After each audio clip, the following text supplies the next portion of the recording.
इस देश में अंग्रेजी बोलने वालों को शर्म आएगी, ऐसा समाज का निर्माण अब दूर नहीं। हमारे देश की भाषाएं हमारी संस्कृति का गहना है। आधी अधूरी विदेशी भाषाओं से संपूर्ण भारत की कल्पना नहीं हो सकती।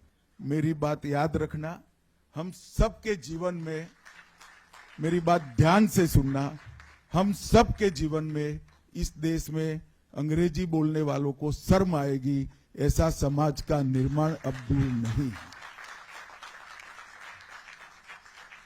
चीजों को वो ही कर पाते हैं जो करने की ठान लेते हैं। और मैं मानता हूं हमारे देश की भाषाएं हमारी संस्कृति का गहना है।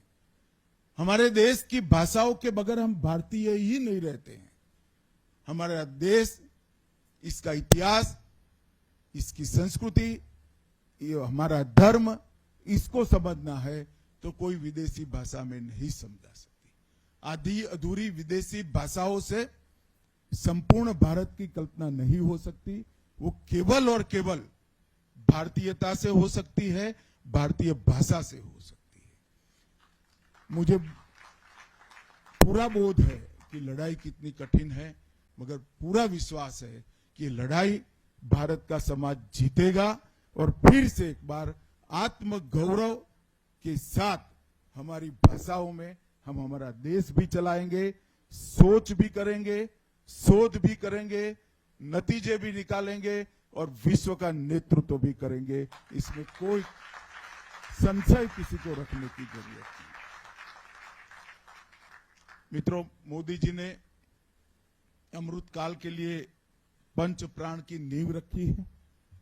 विकसित भारत का लक्ष्य रखना, गुलामी के हर अंश से मुक्ति प्राप्त करना, अपनी विरासत पर गर्व करना, एकता और एकजुटता को समर्पित रहना और हर नागरिक में कर्तव्य की भावना को प्रदीप्त करना, ये पंच प्रण आज मैं देश भर में घूमता हूं। मैं घुमंतु प्राणी हूं, देश भर में घूमता हूं, खुद लोगों के संवाद भी करता हूं।